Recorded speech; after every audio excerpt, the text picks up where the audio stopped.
सभी को मेरा प्रणाम। कि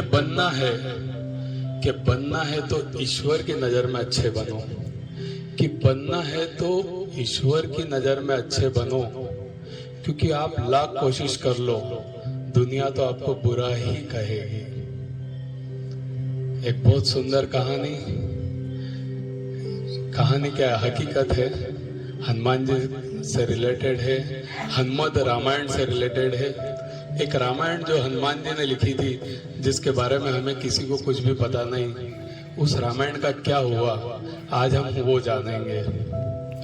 महर्षि वाल्मीकि जी ने रामायण लिखी तो नारद जी उनके पास पहुंचे और नारद जी ने बोला कि मैंने सुना है कि आपने पूरी राम के बारे में अच्छा वर्णन किया है और अच्छी रामायण लिखी है, तो मुझे सुनाइए कैसी लिखी है आपने रामायण। महर्षि वाल्मीकि जी नारद जी को पूरी रामायण सुनाते हैं और सुनाने के बाद पूछते हैं कैसी लगी, तो नारद जी बोलते हैं ठीक है, लेकिन वाल्मीकि जी पूछते हैं कि लेकिन मतलब क्या? नहीं, लेकिन मतलब ये कि हनुमान जी ने जो लिखी है वो बहुत अद्भुत है, वो बहुत सुंदर है। इतना बोल के वो वहां से चले गए। अब वाल्मीकि जी के दिमाग में बार बार ख्याल आया कि मुझसे भी बढ़िया रामायण हनुमान जी ने लिखी, तो उनके बार बार दिमाग में वही प्रश्न उठ रहा था कि यार ऐसा कैसे हो सकता है, इतनी अच्छी रामायण, मतलब एक बार समझना चाहिए, एक बार हनुमान जी से मिलना चाहिए और उसको पढ़ना चाहिए, उसको सुनना समझना चाहिए। ठीक है, अब उनके दिमाग में आ जाता है तो वो निकलते हैं हनुमान जी से मिलने के लिए। हनुमान जी उस समय जैसे राम जी लंका पर विजय पाने के बाद अयोध्या में आ गए थे, हनुमान जी भी उनकी वहीं सेवा कर रहे थे। कुछ समय सेवा करने के बाद वो हनुमान जी राम जी से आज्ञा लेकर कैलाश पर्वत पर चले जाते हैं आराधना के लिए, साधना के लिए। तो वो कैलाश पर्वत पे ही उनका निवास रहता उस समय। तो वाल्मीकि जी उनसे मिलने के लिए कैलाश पर्वत जाते हैं, हनुमान जी के यहाँ पहुंचते हैं, बातचीत करते हैं। बातचीत करते करते उनके दिमाग में तो वही चल रहा होता है। वो हनुमान जी से पूछते हैं कि मैंने सुना है कि आपने भी कोई रामायण लिखी है, तो कहाँ है वो, किधर, कहाँ लिखी है? हनुमान जी बताते हैं ये जो शिला देख रहे हो आप, पर्वत की एक चट्टान रहती है बहुत बड़ी, उस चट्टान के ऊपर पूरी हनुमत रामायण लिखी रहती है हनुमान जी ने। तो वो पूछते हैं कि क्या मैं, वो आपकी आज्ञा हो तो क्या मैं उस रामायण को पढ़ सकता हूँ? तो हनुमान जी बोलते हैं बिल्कुल, आप बिल्कुल, उस चट्टान पे सब लिखा है, आप पढ़ सकते हैं। वाल्मीकि जी जब वो रामायण पढ़ते हैं चट्टान पे लिखी हुई, तो उनकी आंखों से आंसू आने लगते हैं, रोने लगते हैं वो। तो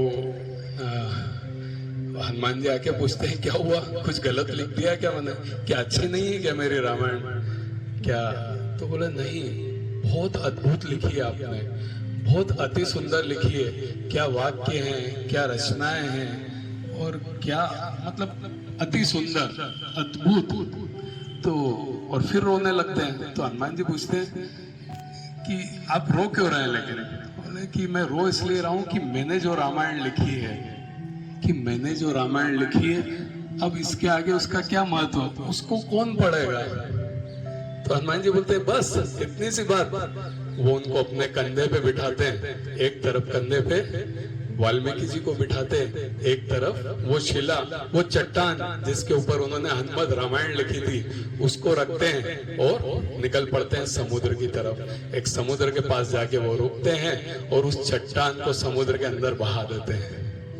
वाल्मीकि जी कहते हैं ये क्या किया आपने, आपकी रामायण को आपने, इस चट्टान को आपने बहा दिया? तो हनुमान जी कहते हैं कि रामायण आपके लिए जरूरी है, क्योंकि रामायण के कारण महर्षि वाल्मीकि जी को लोग जानेंगे, लेकिन मेरे लिए रामायण नहीं, मेरे लिए राम जरूरी है, राम का नाम जरूरी है। उसी समय वाल्मीकि जी को समझ में आ गया कि राम से भी बड़ा राम का नाम है। क्योंकि हनुमान जी कहते हैं कि मैं राम का हर पल सुमिरन कर सकूं, हर पल हर क्षण उन्हें याद कर सकूं, इसलिए मैंने ये हनुमत रामायण लिखी थी। लेकिन आपने रामायण लिखी थी कि लोग आपको इसके कारण जाने, बस यही अंतर था हमारे बीच में। उस दिन वाल्मीकि जी को ये बात पसंद मतलब समझ में आ जाती है।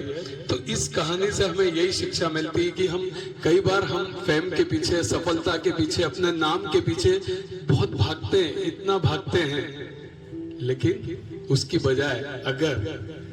बजाय हम अच्छा कार्य करें तो वो चीज तो सब ऑटोमेटिक अपने पीछे आती है। अपना नाम, अपना फेम, उसके लिए ना भागे, अच्छा कार्य करें, अच्छी सोच के साथ, अच्छे इमोशंस के साथ, अच्छी भावना के साथ, और अपने काम के ऊपर आपका पूरा फोकस रखें, 100% फोकस रखें तो 100% सफलता आपको मिलेगी। हनुमान जी को हम कैसे जानते हैं? आज राम के सबसे बड़े सेवक, सबसे बड़े भक्त, और पूरी दुनिया उनको पूजती है, पूरी दुनिया में उनकी आराधना होती है ना? क्यों? क्योंकि उन्होंने राम को माना, राम को पूजा। जो चरणों में सेवक बन के रहे वो खुद आज भगवान की तरह पूजे जा रहे हैं। ये देख रहे हैं आप, दीपक है मेरे सामने। एक बहुत अच्छी कुछ लाइनें बताता हूं इसके ऊपर कि बुरा मत मानना, अगर बुरा मत मानना कि काम मैं करूं, कि बुरा मत मानना कि काम मेरा और नाम किसी और का हो रहा है, कि बुरा मत मानना कि काम मेरा और नाम किसी और का हो रहा है। ये रुई और घी सदियों से जल रहे हैं, ये रुई और घी सदियों से जल रहे हैं, पर लोग कहते हैं कि दिया जल रहा है। तो आप अपना 100% दें। इस कहानी से हमें यही शिक्षा मिलती है कि अपने काम पर ध्यान दें, अपने काम पर फोकस दें, सब कुछ अपने पीछे आएगा। जैसे हनुमान जी उसका एक बहुत बड़ा उदाहरण है। उन्होंने केवल राम का सुमिरन किया, राम की सेवा करी, आज वो भगवान की तरह पूजे जा रहे हैं। तो एक बहुत अच्छी पंक्तियों के साथ में अपनी बात को आज भी एक अच्छा भजन करते हैं। मुझे बहुत दिन से वो याद आ रहा था जिस दिन से मैंने आपको कृष्ण और सुदामा की स्टोरी सुनाई थी ना, कि हम सुदामा को गलत मान के चल रहे थे कि उसने श्री कृष्ण जी के हिस्से के भी चने खा लिए, जबकि पूरी दुनिया, पूरी सृष्टि दरिद्र न हो जाए और हमारे स्वयं श्री कृष्ण जी दरिद्र न हो जाए, इसके लिए उन्होंने वो सारे चने खाए थे। याद है ना वो सबको स्टोरी? तो एक बहुत अच्छा सुंदर भजन आज हम उन्हीं का लेते हैं।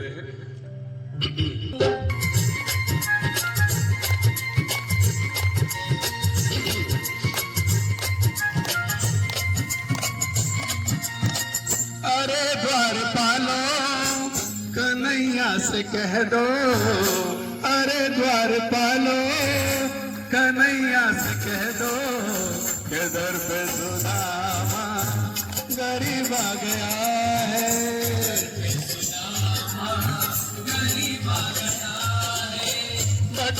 भटकते न जाने कहाँ से, भटकते न जाने कहाँ से, तुम्हारे महल के करीब आ गया है।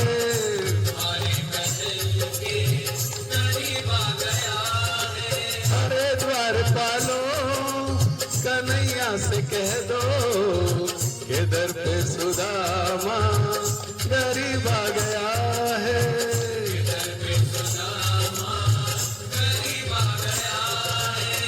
अभी तालियां बजाएंगे एक सुर में।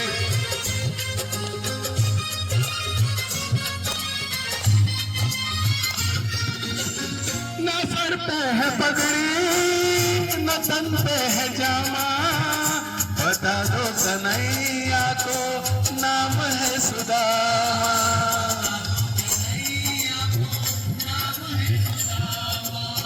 ना सर पे है पगड़ी, ना तन पे है जामा, बता दो कन्हैया को नाम है सुदामा। ना तन पे है पगड़ी, ना तन पे है जामा, बता दो कन्हैया को नाम है सुदामा।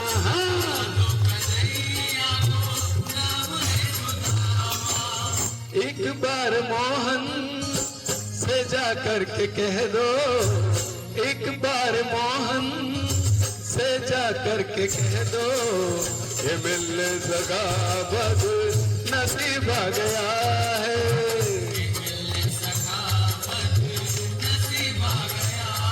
अरे द्वारपालो कन्हैया से कह दो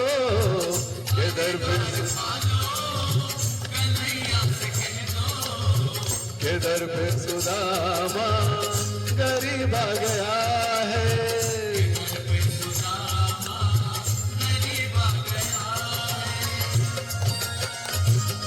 दोनों हाथ ऊपर।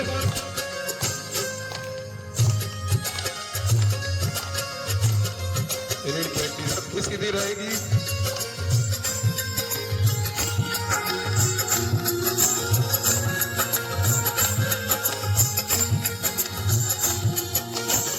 सुनते ही दौड़े चले आए मोहन, लगाया गले से सुदामा को मोहन।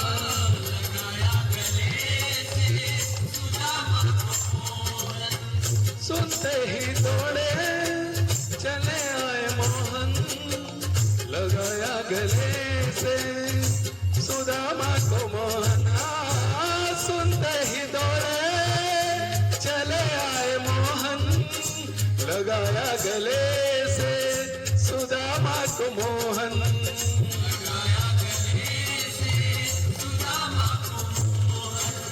हुआ रुक्मणी को बहुत ही अचंबा, हुआ रुक्मणी को बहुत ही अचंबा। ये मेहमान कैसा अजीब आ गया है।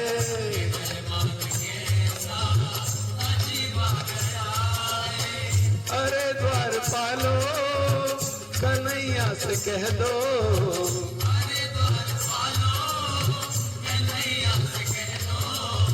कि दर पे सुदामा गरीब आ गया है। धन्यवाद सभी को।